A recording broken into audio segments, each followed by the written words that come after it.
வணக்கம்.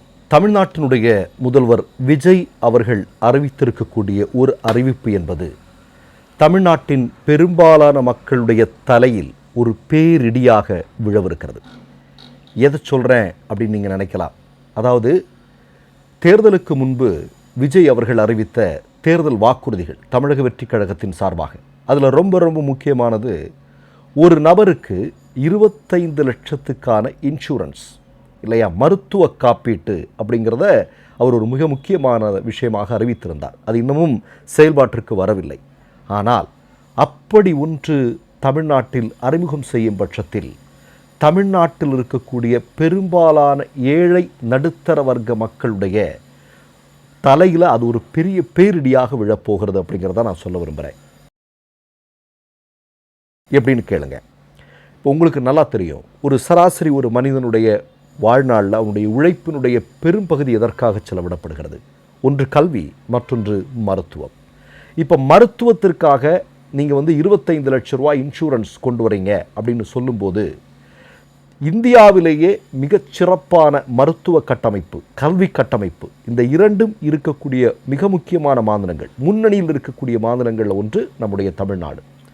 அதற்கு திராவிட கட்சியினுடைய பங்களிப்பு அப்படிங்கிறது ரொம்ப பெரியது, அதை யாரும் மறுக்க முடியாது. அப்படிப்பட்ட ஒரு மிகப்பெரிய பலமான மருத்துவ கட்டமைப்பு இருக்கக்கூடிய நம்முடைய தமிழ்நாட்டில், குறிப்பாக அரசு மருத்துவமனைகளுடைய செயல்பாடுகள், அதனுடைய கட்டமைப்புகளை பற்றி சொல்கிறேன். அப்படி இருக்கக்கூடிய ஒரு தமிழ்நாட்டில் 25 லட்சம் ரூபாய் இன்சூரன்ஸ் மருத்துவ காப்பீடு அப்படிங்கிற ஒன்றை கொண்டு வரும்போது, அரசு மருத்துவமனைகள், அரசு மருத்துவ சேவைகள் முற்றிலுமாக இல்லாமலாக்கப்படும். 25 லட்சம் ரூபாய் நம்மக்கிட்ட இருக்குது தானே, நம்ம எல்லாரும் ப்ரைவேட்டுக்கு போயிடலாம் அப்படிங்கிற இடத்தை நோக்கி மக்கள் நகர ஆரம்பிப்பார்கள். உங்களுக்கு தெரியும், ஒரு இடத்துல தனியார் மயம் மேலோங்க ஆரம்பித்தால் அந்த இடத்துல வேற என்ன நடக்கும்? சும்மா புரிகிற மாதிரி சிம்பிளாக ஒரு விஷயத்தை சொல்கிறேன். ஒரு ரோடு தடத்தை எடுங்க, அந்த தடத்தில் கவர்மெண்ட் பஸ்ஸும் ப்ரைவேட் பஸ்ஸும் போகிறதுன்னு வைங்க. இப்போ ப்ரைவேட் பஸ்ஸு அதிகமாக்கப்படும் பட்சத்தில் அந்த இடத்துல கவர்மெண்ட் பஸ் என்ன ஆகும்? இயல்பாகவே இல்லாமலாகிவிடும். இது எல்லா இடத்துலையும் உங்களுக்கு தெரிஞ்ச விஷயம்தான். ஆனால் அரசு பஸ்ஸால் நமக்கு எவ்வளோ பெரிய நன்மைகள் இருக்கிறது. இப்போ கூட்டம் இருக்குது, கூட்டம் இல்லை, எதுவாக இருந்தாலும் அரசு பஸ் அந்த தடத்தில் ஓடித்தான் ஆகணும். ப்ரைவேட் பஸ்ஸுக்கு அப்படியெல்லாம் இல்லை, அவன் வந்தால் வருவான், கூட்டம் வந்தால் வருவான், இல்லைன்னா அவன் லேட்டாக எடுப்பான், என்ன வேணாலும் பண்ணுவான். இது அப்படியே நீங்கள் பொருத்தி பாருங்கள். 25 லட்சம் ரூபாய் இன்சூரன்ஸ் விஜய் அறிவிக்கும் பட்சத்தில், இது அறிவிக்கிறதுக்கு பல ஆயிரம் கோடி ரூபாய் தேவைப்படுகிறது, அது வேற. ஒருவேளை அறிவிக்கும் பட்சத்தில் தமிழ்நாட்டில் இருக்கக்கூடிய இந்த அரசு மருத்துவ கட்டமைப்பு அப்படிங்கிறதே ஒட்டுமொத்தமாக பெரிய சிக்கலில் போயிடும். அப்போ நாளைக்கு இந்த விஷயம் இல்லாமல் ஆக்கப்படும் போது சாதாரண ஏழை எளிய நடுத்தர வர்க்கத்தை சார்ந்த மக்கள் மிகப்பெரிய இன்னலுக்கு தள்ளப்படுவார்கள். இதனால் என்னென்னா, மிகப்பெரிய உலகத்தினுடைய பன்னாட்டு நிறுவனங்கள் எல்லாம் தமிழ்நாட்டை கழுகு பார்வையோடு பார்த்து கொண்டிருக்கிறார்கள், எப்படி உள்ள நுழையலாம் அப்படின்னு. உங்களுக்கெல்லாம் நல்லா தெரியும், உலகத்திலேயே 2 விஷயங்கள் தான் பெருமளவில் சம்பாதிப்பதற்காக கார்ப்பரேட்டுகள் கையில் எடுக்கக்கூடிய இடம். ஒன்று மருத்துவம், இன்னொன்று ஆயுதம், இல்லையா?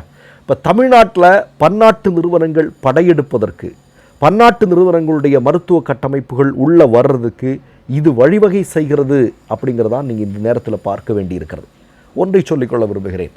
இப்போது நீங்கள் குஜராத், உத்தரப்பிரதேசம் மாதிரியான மோடியினுடைய ஆட்சி நடக்கக்கூடிய மாநிலங்களில் எல்லாம் மருத்துவ கட்டமைப்புகள் எவ்வளவு கேவலமாக இருக்குது அப்படிங்கிறத நம்ம பார்த்துருக்குறோம். குறிப்பாக நீங்கள் கொரோனா பெருந்தொற்று காலத்திலெல்லாம் குஜராத்தினுடைய மருத்துவமனைகளை பார்த்து உலகமே அதிர்ச்சி அடைந்தது, நீங்கள் பார்த்துருப்பீங்க. அதே மாதிரி உத்தரப்பிரதேசத்தில் என்ன நடந்தது. ஆனால் அவ்வளோ பெரிய கொரோனா பெருந்தொற்று காலத்திலையும் நம்முடைய தமிழ்நாட்டினுடைய அரசு மருத்துவமனைகள் ஆற்றி இருக்கக்கூடிய பணிகள் என்பது மகத்தானது. இப்போ நம்ம திராவிட மாடல் அப்படிங்கிறது இன்றைய தலைமுறைக்கு அது ஏதோ ஒரு ரொம்ப சாதாரணமாக இருக்கலாம். ஆனால் அவர்கள் போட்டு வைத்திருக்கக்கூடிய அந்த அடித்தளம் இருக்கு இல்லையா, அதில் தான் தமிழ்நாடு இன்றைக்கு வளர்ச்சியடைந்த மாநிலமாக இருக்கிறது, இல்லையா? இல்லாமல் இருந்தால் அப்படி இருக்க முடியுமா? சுதந்திரம் 1947 எல்லாருக்கும் ஒரே டைமில் தான் கிடச்சிது. ஏன் தமிழ்நாடு முன்னணியில் இருக்கிறது மற்ற மாநிலங்களை விட, இல்லையா? இப்போ நீங்கள் குஜராத் மாடல்னு ஒன்று சொல்கிற, ஏறத்தாழ 25 வருஷமாக அங்கே பாஜக ஆட்சி இருக்குது. ஏன் தமிழ்நாட்டோட ஒப்பீட்டளவில் பக்கத்தில் கூட வர முடியல? இப்போ இந்தியாவில் 1000 மக்களுக்கு மருத்துவர்கள் கணக்கெடுத்தால் முன்னணியில் தமிழ்நாடு ஏன் இருக்குது? இதெல்லாம் நம்ம சேர்த்து பார்க்க வேண்டியிருக்கிறது. அப்போது இவ்வளவு சிறப்பாக இருக்கக்கூடிய தமிழ்நாட்டினுடைய மருத்துவ கட்டமைப்பை விஜய் அறிவித்திருக்கக்கூடிய இந்த 25 லட்சம் ரூபாய் இன்சூரன்ஸை கொண்டு வந்து செயல்படுத்தப்படும் பட்சத்தில் அது முழுவதுமாக இல்லாமல் ஆகி போகும். அப்படி என்றால் அடுத்து என்ன நடக்கும்? கொஞ்சம் யோசிச்சு பாருங்க. நீங்கள் அவ்வளோ பெரிய ஆபத்து இதற்கு பின்னால் ஒளிந்திருக்கிறது என்பதை நாம் புரிந்து கொள்ள வேண்டியிருக்கிறது. ஒன்றும் இல்லைங்க, விஜய் அவர்களுடைய அறிவிப்புகள் எல்லாமே கொஞ்சம் விசித்திரமாக தான் இருக்குது. இப்போ பாருங்கள், 2 தினங்களுக்கு முன்பு இந்த காட்டன் இறக்குமதி தொடர்பாக அவர் அதை அந்த இறக்குமதி வரியை குறைக்கணும் அப்படிங்கிற மாதிரி சொல்லியிருக்கார். இறக்குமதி வரியை குறைத்தால் இங்கே உள்நாட்டில் உற்பத்தி செய்யக்கூடிய விவசாயிகளுடைய நிலைமை என்ன ஆகும்? நம்ம கொஞ்சம் யோசிக்கணும் இல்லையா? நீ வெளிநாடுகளிலிருந்து ஒரு பொருளை இறக்குமதி செய்யும்போது அது என்னுடைய இறக்குமதியை நீ குறைக்கும் பட்சத்தில் உள்நாட்டில் அதே பொருளை உற்பத்தி செய்யக்கூடிய விவசாயிகளுடைய நிலைமை என்னவாகும்? கொஞ்சம் யோசிச்சு பாருங்கள். அப்போது இவரை யார் வழிகாட்டுறாங்க, யார் எந்த மாடல்னு தெரியல.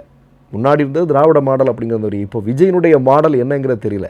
ஒருவேளை அது உத்தரப்பிரதேசம், குஜராத்தில் இருக்கக்கூடிய அந்த பாஜகவினுடைய மாடலோ என்னவோ, ஒட்டுமொத்தமாக ஒரு மிகப்பெரிய அளவில் ஒரு சிக்கலான ஒரு அரசாக இது ஆரம்பித்திருக்கிறது அப்படிங்கிறத நம்ம கண்கூடாக பார்க்குறோம். ஒவ்வொரு அறிவிப்புமே அப்படி தான் இருக்குது. ஏராளமான சந்தேகங்களை எழுப்புகிறது.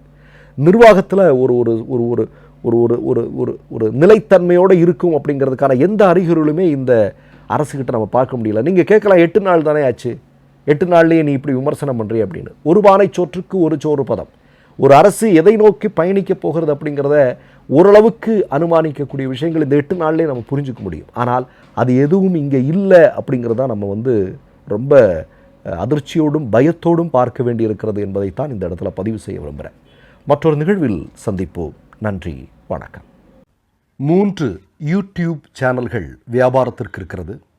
தேவைப்படுபவர்கள் இந்த எண்ணுக்கு தொடர்பு கொள்ளுங்கள். மை நேம் இஸ் ரெட் சேனலை சப்ஸ்கிரைப் பண்ணிக்கோங்க. அதுக்கப்புறமா பக்கத்தில் இருக்கிற ஜாயின் பட்டனை கிளிக் பண்ணீங்கன்னா ஒரு நியூ பேஜ் ஒன்று ஓப்பன் ஆகும். அதுலேயும் ஜாயின் பட்டனே கிளிக் பண்ணிக்கோங்க. அதில் பார்த்தீங்கன்னா credit R debit card options இருக்கு. இதில் உங்களுக்கு விசா, மாஸ்டர் கார்டு, ரிப்பே அப்படின்னு 3 ஆப்ஷன்ஸ் கொடுத்துருக்காங்க. அதில் நீங்கள் எந்த கார்டு சூஸ் பண்ணுறீங்களோ அந்த கார்டோட நம்பர் என்டர் பண்ணிக்கோங்க. அப்புறமா கார்டோட வேலிடிட்டி மந்த் அண்ட் இயரை டைப் பண்ணிக்கோங்க. அடுத்தபடியா உங்க கார்டோட பின்னால சிவிசி கோடுன்னு சொல்லிட்டு 3 நம்பர்ஸ் கொடுத்துருப்பாங்க. அந்த நம்பரை இதில் என்டர் பண்ணிக்கோங்க. அப்புறமா அட்ரஸ் அண்ட் இன்ஃபர்மேஷன் என்டர் பண்ணிட்டு பைங்கிற பட்டனை கிளிக் பண்ணிக்கோங்க. ஒருவேளை உங்க கார்டு நம்பர் இன்வாலிட்னு காமிச்சிச்சுன்னா உங்க கார்டுல இன்டர்நேஷனல் யூசேஜை எனேபிள் பண்ணுங்க.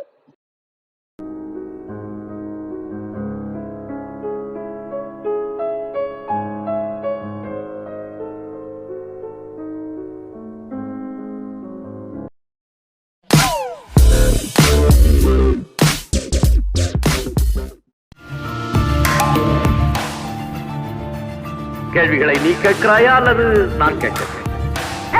நீ கேட்காத, நானே கேட்கிறேன்.